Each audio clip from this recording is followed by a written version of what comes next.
then we go like this. And then we go like this. And what are you trying to do with that? We're stretching out all the muscle fibers and breaking down the muscle memory in order for us to get to the next level there. Sorry about that. Hi everybody, welcome back to the Spot for Health. I'm Shirley Gutkowski, and I'm your host for this health program where we tell the community where to go for health.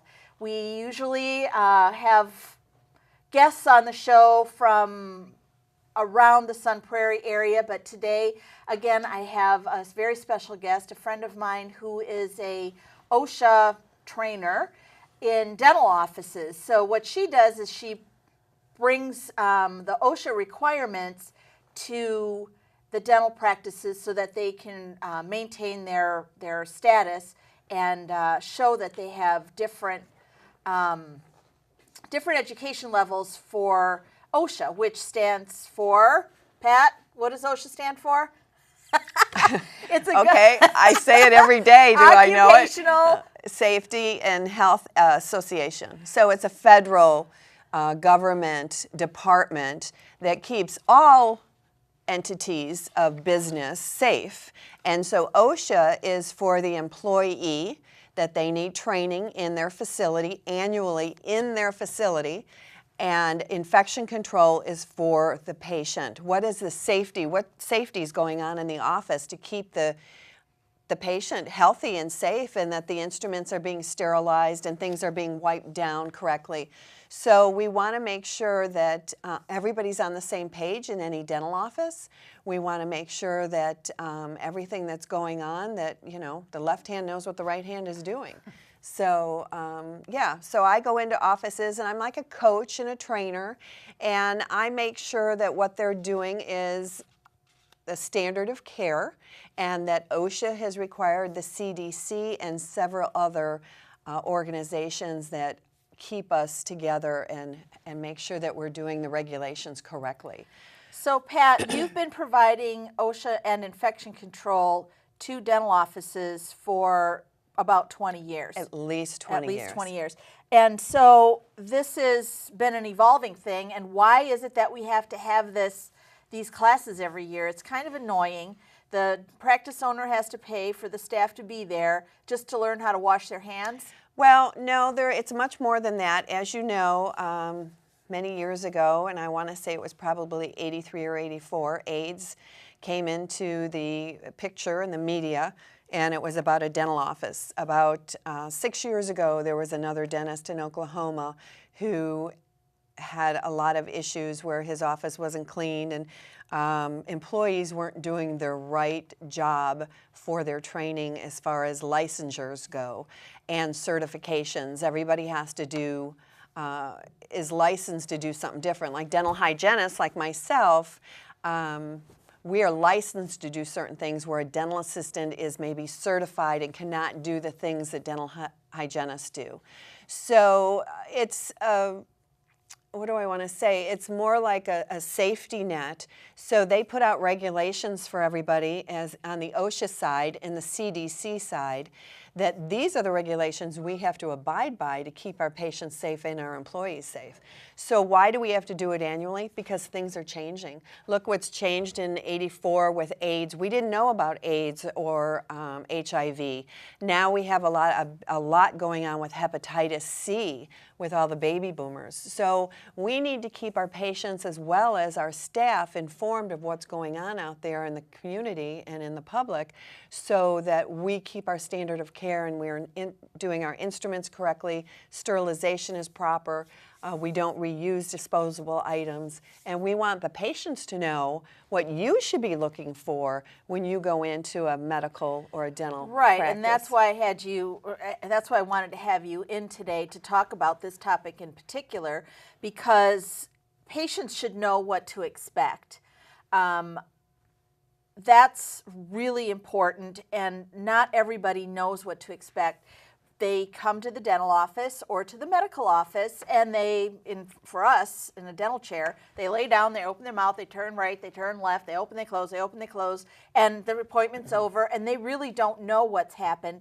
They may wonder if the instruments are sterilized or if they were sterilized correctly. Right. And there are steps that we can take as clinicians, sorry about the microphone, that we can take as clinicians to make sure our patients know that we're being safe. For instance, starting with washing our hands in front of the patient with soap for 30 seconds. Well, we were really good at that. And then the medical community came on board with all the hand sanitizer. So the CDC has put out regulations that we can use hand sanitizer as long as our hands are not visibly soiled. Well, Shirley, when are your hands visibly soiled? At the dental office? Never. Right. Maybe right when I get there. Or if I've changed a tire at lunch, then they're dirty. Okay, because of grease. My hands are only visibly soiled is when I garden. So I'm not really accepting of those rules, but I'm not the CDC. So your hands, if I shake your hand and then Philip's hand and 5 more patients' hands, but they're not visibly soiled, what is that telling you? So they're claiming that you need to use hand sanitizer before and after you glove, and you use, we use vinyl gloves or we use nitrile gloves. And that's supposed to be okay. Well, let me tell you, if you look up the ingredients in some of these hand sanitizers, and I don't want to be a Debbie Downer, but there are some chemicals in here that I don't particularly want to put on my hands. Your hands or your skin are absorb chemicals that we use, so why would I want to put a chemical in my hand? But soap is a chemical. Well, they're now stating not to use antibacterial soaps. That's so old, yep. This is antibacterial too. It kills most germs. Well, okay, define most. So I do kind of pick at things when I hear them now where I never did before, because so many things are changing and they're changing so quickly. So the dental community used to wash their hands and say, "Hi, Susie, how are you? How's your son? How's college going on?" and wash their hands, dry them very well, and put their gloves on. That's not happening so much. They do a couple squirts, they wipe it on, and put their gloves on. Now that's okay by the CDC. So we need to accept it, I guess, but I'm not one to do that real easily until it's proven to me. And the alcohol that's in here has to be over 61%. So there was a little girl on the internet or the news that was 4 years old in preschool that ate all the gel off her hands and was in the hospital. She almost died. Ay, ay, ay. So we need to be cautious of what we're giving our kids and what they're using at school and things like that. But hand hygiene is utmost important with all that said. And they have done studies and they do claim that the antibacterial sanitizers work. So, okay, from there, you will now see everybody pumping soap before they use their, before and after they use their gloves. And washing is still okay. Everybody has to wash their hands sometime. So, so how is a patient supposed to say, "Heidi, hygienist, have you washed your hands?" Or would you mind washing your hands? Well, actually, the CDC has an entire video on this, on asking people. When my granddaughter was born, I went to the hospital and nobody could see her until they washed their hands. So I am kind of about that, So I think it's important that we wash our hands, because anything in a dental office, we're going to go, if we don't wash our hands before we leave, we're going to bring it to the steering wheel. The steering wheel we're touching on the way home, we're going to bring it home into the kids. So it's very important to wash your hands before you start work and at the end of the day. Well, speaking of bringing things home, we're also asked to leave our scrubs or our jackets at the office and wash our clothes at the office, before we go home, and then wear clean clothes again when we get back to the office. And some of the offices that I sub at, they all have washing machines anymore, but each doctor's team then is required to do all the laundry for the week. And so they rotate through the weeks, and all the clinical clothes are at the office, and they stay at the office. So that's what's recommended, that the doctors, the employers, take responsibility for the laundry and the PPE. So PPE is personal protective equipment, which means the gloves, masks, which I didn't bring one today, and any type of glove that I might need. If I'm allergic to latex, he would then have to purchase some nitrile gloves. And many patients are allergic to latex, and they are also allergic to some nuts and bananas. Yeah, as a grouping. As a group. So if you are allergic to any of those things or have these allergies, we need to know, which brings us to the medical history. It's very important for the dental hygienist or dentist or whoever is asking for your medical history, because we don't know what we don't know.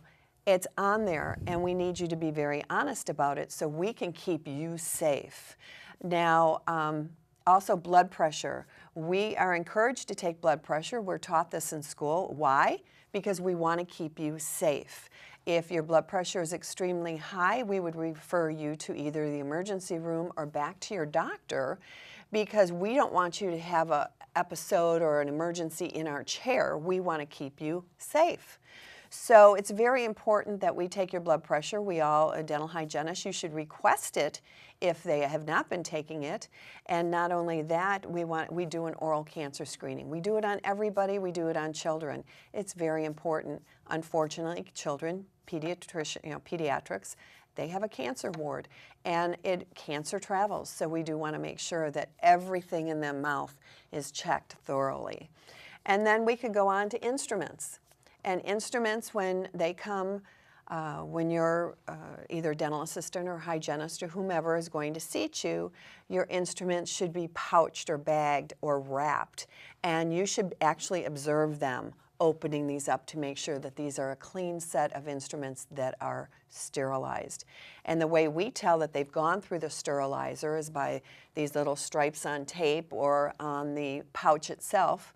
And it's very important that, and if you don't see it, ask. We want those questions We do asked. want the questions, and it makes us be a little bit more diligent too as Correct. clinicians to make sure that things are done appropriately. And when somebody says, oh, that instrument pack was already open, would you mind setting out a new instrument pack so I can watch you open it? Personally, I'd probably go, oh, that's right. And then I would be much better for the rest of the week. So I think that's a really good point. And with respect to the sterilizer, though, those things have to be checked too. Mm-hmm. The tape lets us know that the instrument pack had reached a certain temperature, but we also use testing strips in the sterilizing unit itself. It's spore testing. Spore testing, So we right. spore test the sterilizer once a week per the CDC guidelines. And we have to keep a manual or report on that forever. So it's very important that this is done to this, by the dental assistant or dental hygienist, whoever's job that is. But feel free to ask the questions.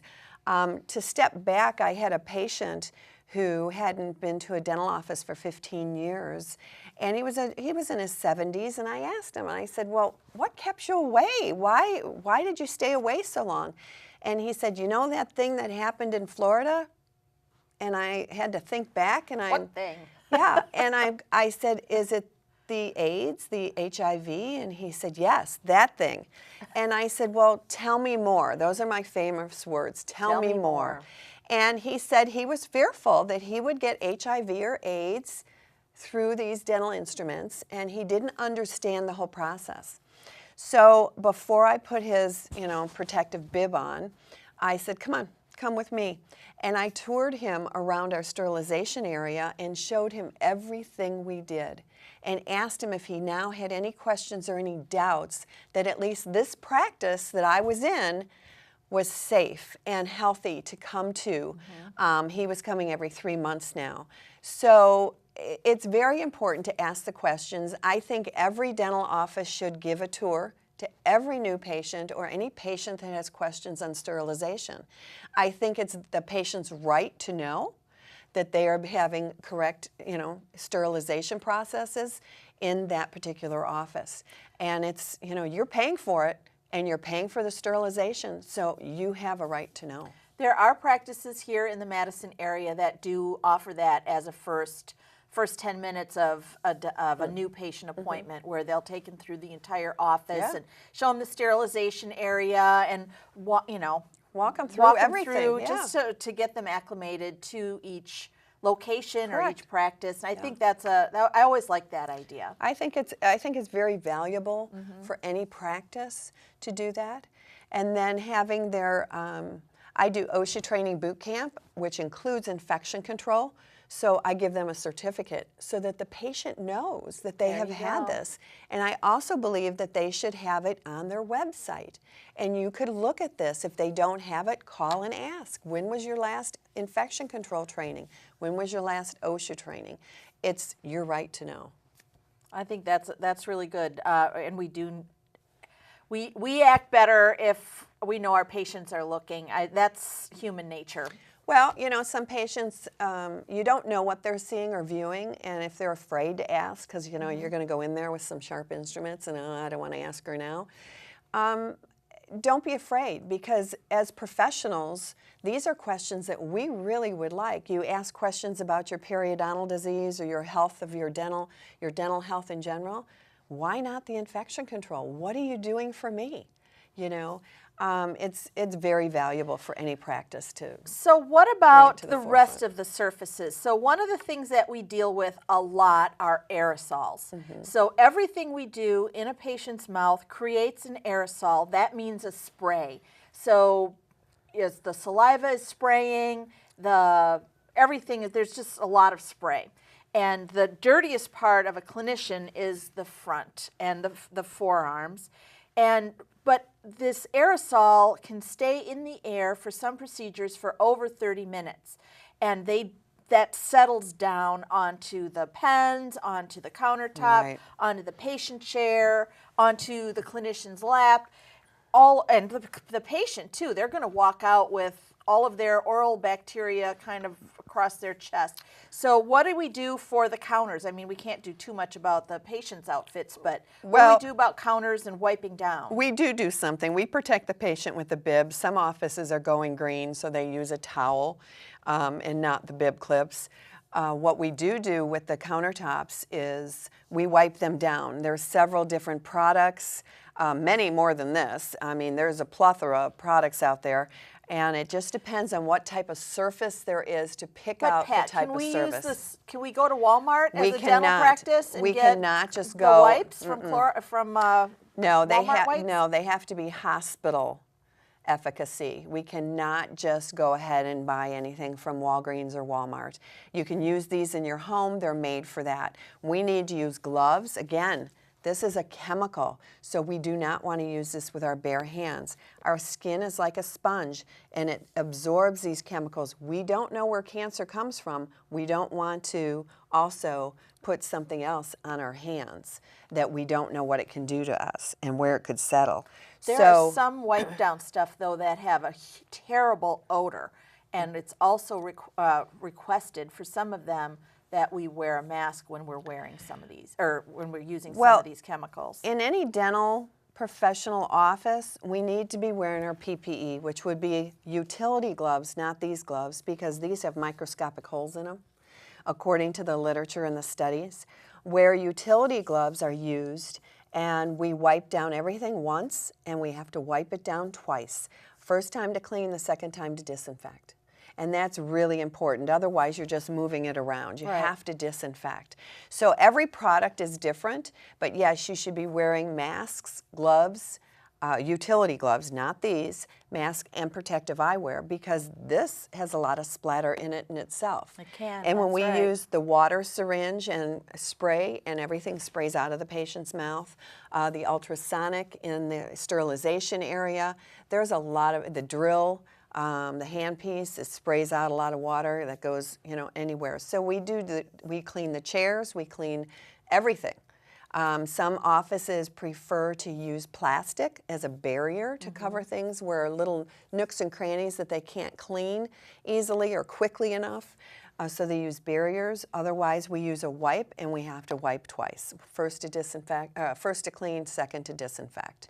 So yeah, in between patients, everything is cleaned. And then at the end of the day, it's also cleaned again should you have missed anything. We don't want any bugs growing while we are gone overnight. Yeah, they'll have a party. And the suction too. We always put a cleaner through the suction. So, you know, when you're using a suction, you're sucking out all the saliva and the toothpaste and the blood and whatever all else is happening in your mouth when you're having a dental appointment.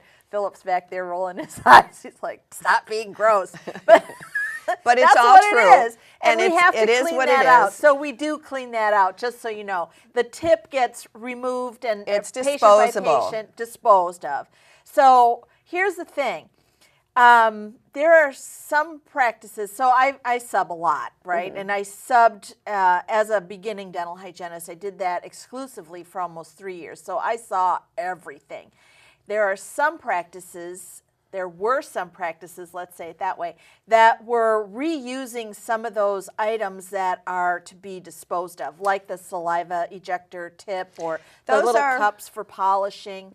So those are called single-use items, anything that's plastic and it's disposable. And it is meant to go into the garbage after use. It's required to go into the garbage. Yes. And years back in the 70s, we didn't have the requirements that we do today. So CDC has, you know, really put their thinking caps on and to try and resolve the fact that we don't want infection transferred from one patient to the other.